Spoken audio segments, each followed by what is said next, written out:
फरिश्ते अल्लाह की इबादत में मशगूल थे और जिन्नात पहले से ज़मीन पर मौजूद थे। साइंसदानों जैसे गैलीलियो, न्यूटन और आइंस्टाइन ने फितरत के कवानीन का मुताला किया। अल्लाह ने हज़रत इदम से कहा कि फरिश्तों को उन चीज़ों के नाम बताएं। हज़रत इदम ने तमाम चीज़ों के नाम बता दिए। जदीद साइंस ने भी कई हक़ाइक़ पेश किए जिनका जिक्र मजहबी किताबों में हज़ारों साल पहले किया जा चुका था। मिसाल के तौर पर बिग बैंग थ्योरी। साइंस अल्लाह ताला की माताज है और अल्लाह ताला की किताबों को पढ़कर सब ईजाद किया। जब तक मुसलमान कुरान पाक को समझकर पढ़ते रहे, मुसलमान साइंस में सबसे आगे थे। आज हम क्यों साइंस को सब कुछ बनाकर कोई भी ईजाद नहीं कर पा रहे? इब्तिदा में कायनात एक राज थी। हजारों साल पहले कदीम तहजीबों के लोग आसमान की तरफ देखकर ये सवाल करते थे कि ये सब कुछ किसने बनाया, हम यहाँ क्यों हैं? मजहब ने इन सवालात के जवाबात दिए और दुनिया भर के लोग एक आला हस्ती खुदा जो हर चीज का खालिक है पर ईमान लाए। अल्लाह ताला ने जब जमीन और आसमान को पैदा किया तो उनके दरमियान बेशुमार मखलूकात को वजूद बख्शा। फरिश्ते अल्लाह की इबादत में मशगूल थे और जिन्नात पहले से जमीन पर मौजूद थे। जिन्नात में सरकशी, लड़ाई झगड़े और खूनरेजी आम थी। अल्लाह ने फरिश्तों को बताया कि वो जमीन पर अपना खलीफा पैदा करने वाला है। फरिश्ते हैरान होकर बोले, क्या ताव जमीन पर ऐसी मखलूक बनाएगा जो फसाद करेगी और खून बहाएगी, जबकि हम तेरी तस्बीह और तकदीस करते हैं। सूरा अल बकरा। अल्लाह ने फरमाया, मैं वो जानता हूँ जो तुम नहीं जानते। फिर अल्लाह ने मिट्टी से हजरत इदम का पैकर बनाया। हजरत इदम अल्लाह की खास तख्लीक थे और उन्हें इल्म अता किया गया। अल्लाह ने हजरत इदम को तमाम चीज़ों के नाम सिखा दिए और फरिश्तों के सामने उन्हें पेश किया। जब फरिश्तों से इन चीज़ों के नाम पूछे गए तो वो ना बता सके और आजिज़ी से बोले, हम तो बस इतना ही जानते हैं जितना ताव ने हमें सिखाया है। अल्लाह ने हजरत इदम से कहा कि फरिश्तों को उन चीज़ों के नाम बताएं। हजरत इदम ने तमाम चीज़ों के नाम बता दिए और यूं अल्लाह ने फरिश्तों को दिखा दिया कि हजरत इदम को इल्म की नेमत दी गई है जो उन्हें मुमताज़ बनाती है। अल्लाह ने तमाम फरिश्तों को हुक्म दिया कि वो हजरत इदम के सामने सजदा करें। फरिश्तों ने अल्लाह के हुक्म की तामील की, लेकिन इब्लीस जो जिन्नों में से था और फरिश्तों के साथ रहता था ने सजदा करने से इनकार कर दिया। इब्लीस ने तकब्बुर के साथ कहा, मैं इससे बेहतर हूँ, ताब ने मुझे आग से पैदा किया और उसे मिट्टी से। सूरा अल अराफ। अल्लाह ताला ने इब्लीस के इस रवैये पर उसे जन्नत से निकाल दिया और क़यामत तक के लिए मलून करार दिया। इब्लीस ने अल्लाह से मोहलत मांगी कि वो हजरत इदम और उनकी औलाद को बाकाएगा। अल्लाह ने फरमाया कि ताब बहकाने की कोशिश कर ले, लेकिन मेरे बंदे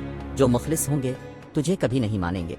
अल्लाह ताला ने हजरत इदम को जन्नत में रहने की इजाज़त दी और उनके लिए हर नेमत को हलाल करार दिया। जन्नत में हजरत इदम के साथ हजरत हवा को भी पैदा किया गया ताकि वो तन्हा ना रहे। अल्लाह ने उन्हें हुक्म दिया कि जन्नत के तमाम फलों से लुत्फ अंदोज हों, लेकिन एक खास दरख्त के करीब ना जाएं। इब्लीस ने हजरत इदम और हजरत हवा को बहकाने की कोशिश शुरू कर दी। उसने कस्में खाकर कहा कि वो उनका खैर खा है और अगर वो इस दरख्त का फल खा लेंगे तो हमेशा जन्नत में रहेंगे और फरिश्ते बन जाएंगे। बिलाखिर इब्लीस की चाल कामयाब हो गई और हजरत इदम और हजरत हवा ने इस दरख्त का फल खा लिया। दुनिया में भेजा जाना। जैसे ही उन्होंने हुक्म उदूली की, उन पर जन्नत के लिबास उतर गए और वो शर्मिंदा होकर पते लेकर अपना बदन ढांपने लगे। अल्लाह ताला ने उनसे फरमाया, क्या मैंने तुम्हें इस दरख्त के करीब जाने से मना नहीं किया था? हजरत इदम और हजरत हवा ने फौरन अपनी गलती का एतराफ किया और अल्लाह से मुआफ़ी मांगी कि हमारे रब, हमने अपनी जानों पर जुल्म किया।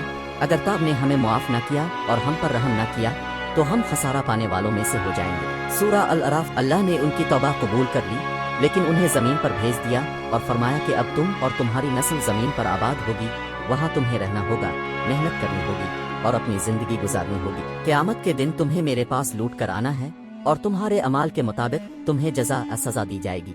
यूं हजरत इदम और हजरत हवा दुनिया में आए और इंसानियत की इब्तिदा हुई। अल्लाह ने हजरत इदम को ज़मीन पर अपना पहला नबी बनाया और उन्हें ज़िंदगी गुजारने के उसूल सिखाए। हजरत इदम ने अपनी औलाद को तौहीद, इबादत और अखलाकियात का दर्स दिया। इंसानियत की तारीख का आगाज हजरत इदम और हजरत हवा से हुआ और उनकी औलाद ज़मीन पर फैलती चली गई। नतीजा है हजरत इदम का दुनिया में आना हमें ये सबक देता है कि इंसान गलती का पतला है, लेकिन मुआफ़ी मांगने वाला अल्लाह का महबूब बन जाता है। अल्लाह ने इंसान को इल्म और शऊर अता किया है ताकि वो दुनिया में अच्छाई फैलाए और आखिरत की कामयाबी के लिए मेहनत करे। हजरत इदम की कहानी न सिर्फ तख्ला इंसानियत की इब्तिदा को बयान करती है, बल्कि हमें जिंदगी के मकसद और अल्लाह की बंदगी का पैगाम भी देती है। सदियों बाद साइंस ने कुदरत को समझने के लिए एक आले के तौर पर काम करना शुरू किया। साइंसदानों जैसे गैलीलियो, न्यूटन और आइंस्टाइन ने फितरत के कवानीन का मुताला किया और कशिश शक्ल, हरकत और खला की वसत को दरियाफ्त किया। लेकिन साइंस ने खुदा के वजूद को मुस्तरद करने के बजाय कई साइंसदानों को ये महसूस कराया कि साइंस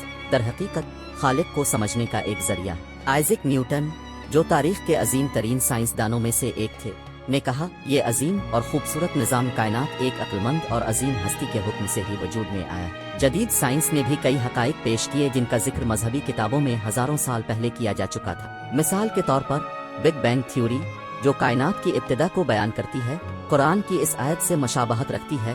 क्या काफिरों ने नहीं देखा कि आसमान और जमीन एक साथ जुड़े हुए थे, फिर हमने उन्हें जुदा किया। इसी तरह इंसानी तख्लीक के मराहिल जो कुरान में बयान किए गए हैं, आज की जदीद एम्ब्रियोलॉजी के ऐन मुताबिक कुरान कहता है हमने इंसान को मिट्टी के निचोड़ से पैदा किया, फिर उसे एक महफूज जगह पर टपकी हुई बूंद बनाया, फिर बूंद को जमे हुए खून की शक्ल दी, फिर इस जमे हुए खून को गोश्त का लोथड़ा बनाया। साइंस ने जितना भी तरक्की की हो, बहुत से सवालात ऐसे हैं जिनके जवाबात आज भी नहीं मिले, जैसे कि शऊर की हकीकत, जिंदगी का मकसद और मौत के बाद क्या होता है। यही वो मकाम है जहाँ साइंस खामोश हो जाती है और मजहब हमें मुकम्मल जवाब देता है। आखिर में खुदा और साइंस की कहानी एक तजाद की नहीं बल्कि हम आहंगी की कहानी है। साइंस हमें कायनात के राज समझाती है और मजहब हमें उन राजों का मकसद दिखाता है। दोनों मिलकर इंसान को कायनात के खालिक के करीब ले जाते हैं।